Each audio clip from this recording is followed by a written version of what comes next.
it's Nana, Foxy Mama 365. Be sure to subscribe and share and like. So we're right back again with the Real Housewives of Potomac, season 4, episode 16, and it's called Trouble in Paradise. So the ladies are back in Cayman Island. We just head back into where we stopped off last week with Ashley telling Katie she's not strong enough to be with this group of women, you know. And indeed, Katie admits and says, yes, I might not be strong enough. You know, I'm fucked up right now, but it's also fucked up of you if because of that you're not going to be, you know, want to be my friend. Ooh, child.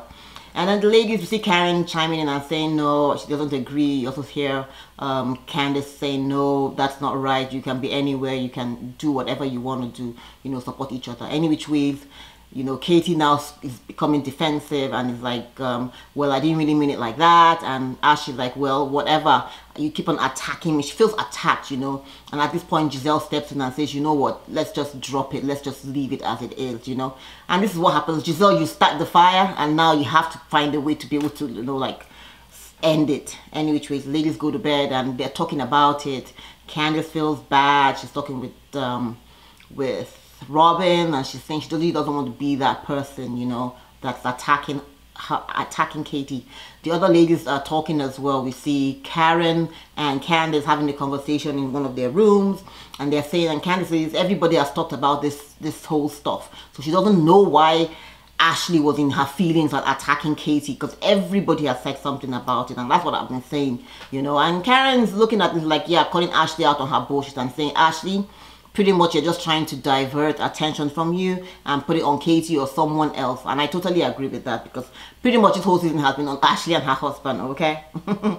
Keeping it pushing. The next morning they're going to have breakfast, and we have the three ladies, Robyn, Giselle with Ashley. This is where Ashley really wants to be up these guys. Anyway, they're having a conversation, and Ashley talks to her mom first and says she's going to try and do better. So now they're having breakfast with the ladies, with the other ladies, and she's saying, and they're all talking, and they're now going to the conversation of Karen. I don't know why Giselle just can't let Karen live. Okay, so Giselle goes into Karen and what's going on with Karen. Giselle says, oh, Karen, you know, is meant to be doing this new show, and she's invited them to test her La Dame perfume, and she's wondering that, okay, what are they going to be retesting? And she's thought about it, and she's thinking, oh, she gets what really is going on is that the Grand Dame really doesn't own the company. She's just the face, you know, on the product, and that's why she can't make decisions of her own. And it's okay, because the Grand Dame was saying, oh, she wants to, they're looking for distributors, and Giselle is thinking, why can't you do it yourself? The other ladies are always like, okay, we'll see. Well, you're only going to get a little rollerboard, and that's pretty much all you're going to do. And Giselle is like, well, she's just going to be there and support. Giselle, you're just so shady. That's why I'm like not liking you at all. You're so shady. Just shut up already. It's enough. Anyway, they're going on they're going to see the stingrays this morning. Everybody's gathered downstairs, and Katie once again is looking a hot mess. It's just, I actually prefer this, her hair just, you know, being tied up in a little bun or whatever that was, to having that wig on. Any which ways, the ladies are a little like, okay, what are we doing? The stingrays. Remember a few, like almost 10 years ago, if not more, maybe almost 15 years ago, there was a very popular guy, an Australian explorer. His name was Steve Robyn, and he got stung by the stingrays. So I'm like, that won't be me. So Karen is like, okay, good thing I have my insurance up. Okay. Anyways, they're on the boat and they're going to, the water is so beautiful. Cayman Island is really, really gorgeous. Anyways, Karen is like, yeah, she's throwing her wig left and right, and like, yeah, that wig is tight. Katie is not up for it. She's not going to go into the water with them. Her tummy is giving her an upset tummy, and so she's like, I'm just going to go down and just stick it out. Any which ways, we see Ashley and Candice in the water, they're playing and, you know, like getting along. And of course, once again, Giselle noticed she always comes on time. Alright? So then Katie of course has gone down to lie down, and she's like back to sleep. And I remember Katie made a comment on her Instagram, because apparently this season of Real House of Potomac has had its highest rating. And Katie was like, oh yeah, this is the Katie effect, and she's the one bringing the Katie magic. And I'm like, no. We actually tuned in this season, Katie, to watch Michael's whole story and what he was grabbing, anyways, doing the squeaky with the cameraman. That's really why we tuned in, okay? Anyways, moving along, Ashley decides to go sit down with Katie and have a tete-a-tete and apologize, and which was kind of cool. She really did need to do that, you know. She didn't want, you know, to be the reason why Katie is not, you know, coming out and enjoying the trip, you know. And Katie has a lot of, apparently she's dealing with her children's custody with her husband, or her ex-husband, I think it was. Any which ways, Karen is letting the ladies know they have a good time. And the stingrays, it won't be me. I definitely won't be holding it, but I can touch it a little. It just won't be me. I'll be like too scared to do that. But the ladies did good. And of course, once you see where Giselle is running because she got stung or she got hit by one of the rays, it was like literally very close to her. She's like, ah! And she literally steps on it. Oh, child. Anyway, they get back on. They go have lunch. The grand dame goes skiing with some, I think Robyn goes skiing as well. They have fun, jet skiing that is. And then Karen extends an invitation to Katie to anytime, you know, if she's okay and how she's feeling, she should feel free to always, you know, hit her up if she wants to talk, which I thought was kind of nice.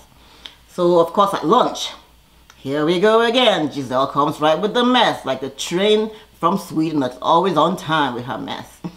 She's like, oh, she's nice to actually see Ashley and Candice getting along. It's really, really cool.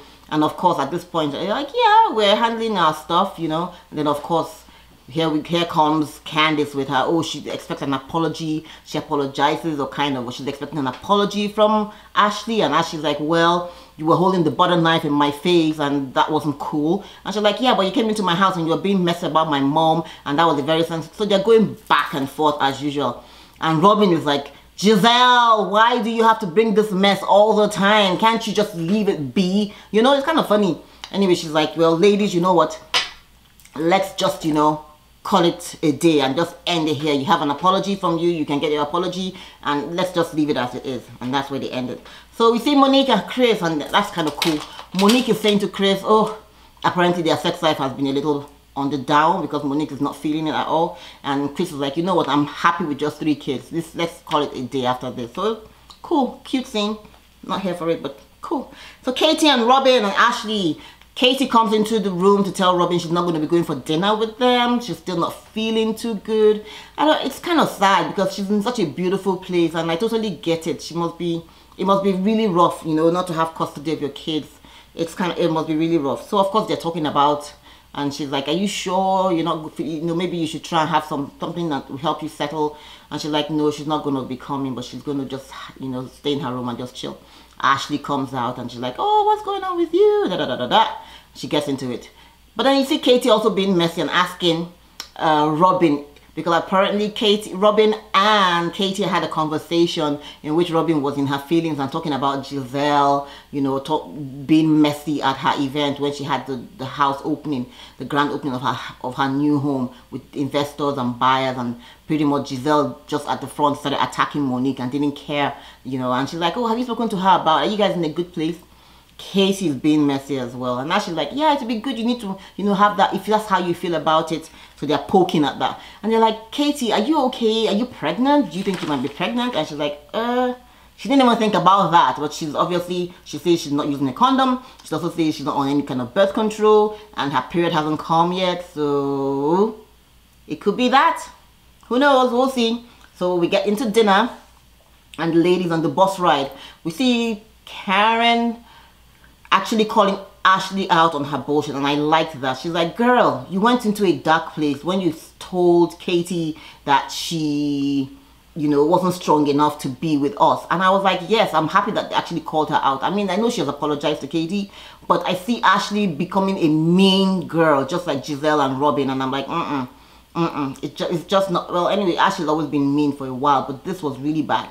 You know, she's like, well, Katie shouldn't have come at her. She thought she and Katie were good friends, and at this point we see Candice rolling her eyes, and she's like, and she's like, why are you rolling your eyes? I saw your eyes move. And she's like, yeah, well, whatever, you know. She's like, well, she's just rolling her eyes, whatever.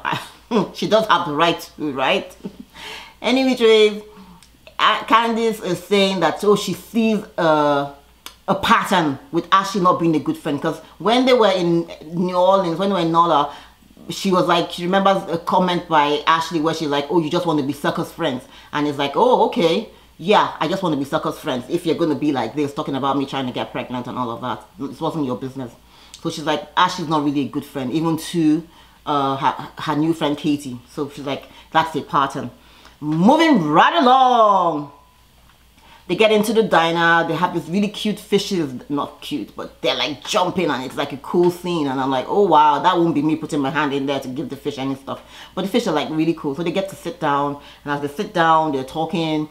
You see Giselle and Karen are trying to have a moment. And they're like, yeah, they're in a good place now. They will never be best friends for now. But at least they're going to be taking baby steps. Because apparently Giselle has done some shitty things to Karen. And Karen is like, you know what, I'm just going to go slow. But we're in a good place now. And then we see Giselle saying everybody has to own their shit. And she's like, okay. Speaking of which, Robyn says, your shit, have you owned your shit? Which is, when you got to my event, right from the door, 2 seconds in, literally, you started attacking Monique. And that wasn't cool. You didn't even look around. You didn't even say hello or pat me in the back and all of that. So it was cool. It was Robyn's little way of trying. I know if the other ladies didn't call her out to, you know, to do it, she probably wouldn't have done it. So we see Giselle is like, oh, okay. Well, you know, actually what Monique did was said was not really cool and all of that. And like, just own your shit. And she's like, well, you know what? If Robyn is upset about this, I'm definitely woman enough to apologize. And she does apologize. And she's like, you know what? I'm so sorry. I'm really, really sorry. I shouldn't have done that at that event. I have to do better. Moving right along. The mess continues. Oh! And this is, of course, Giselle. It's so nice to see you and Ashley and Candice getting along. You know, maybe you guys should go to breakfast. And then I'm thinking, I'm sure you really trying to stir this up. Then they also talk about Robyn. They're trying, maybe she should try to have a baby and get married to one. And Robyn's like, yeah, she would love to get married again to one, you know, but we'll see. And apparently one has actually said he would be happy to propose to her, you know, to get married again. Because they got married. They were married for, I think, 5 or 8 years. Then they got divorced after the whole money issue happened with them. The issue was where Robyn gave some of their money, all the money that one had, got him from his basketball years to a friend, and the friend lost all the money and eventually ended up committing suicide. So it was kind of sad. Now their food comes. Those shrimps looked amazing. Anyways, Ashley is asking Candice about her situation with her man and his cooking book and that's meant to be coming out. And she's like, yeah, it's coming along and all of that. And Ashley chimes in that, oh, do you have like a stake in it or whatever? And Candice is like, no. And Ashley's like, well, you know, it's a business and so you should probably, you know. And she's like, you mean write something down and put something down in writing? Like, nah. So Candice is like, no, I don't want interest. And I'm like, Ashley, shut the heck up. Because you have not been able to put anything down in writing. As a matter of fact, Michael kicked you out a few months ago. So I'm wondering why you have the audacity to be talking. Even your restaurant too has been shut out and you have few shares. So shut the heck up. Anyways, Candice is like, no, I'm not interested in it. It's his work and I don't want to, you know, take any credit from that. So let him enjoy it, you know. He's good. Now, breakfast. You see, Ashley and Candice, they're going to go yoga. They're having yoga together and Candice is like, oh, where's the cocktails? This yoga stuff is not for me. But it was kind of cool. And they get to talking. And Candice is saying that the comment Ashley made about being circus friends really hurt her. I think they're just groping at this point for stuff to say. You know, she was really hurt, but whatever it is, you know, let them push ahead. It was kind of funny because I'm like, because in her confessional, she goes, oh, she sees that Ashley is just more of a surface friend. So I'm guessing, are they going to be friends or are they just going to go with the circus friendship? I don't care. Anyways, out comes Giselle to let the ladies know that Katie is gone. Miss Katie is nowhere to be seen, okay? She said she opened her door was open, her stuff was gone, but she hasn't checked out. So we're like, okay. And Bravo people are not like telling us, oh, well, this is probably what's going to happen next week. They're not telling us what exactly happened, but we say, oh, they found her. So I'm like, where did she go? What is going on with Miss Katie? Anyways, we figure all of that out next week. So guys, thanks for watching. Be sure to share, be sure to like, be sure to comment and subscribe. See you soon. Bye.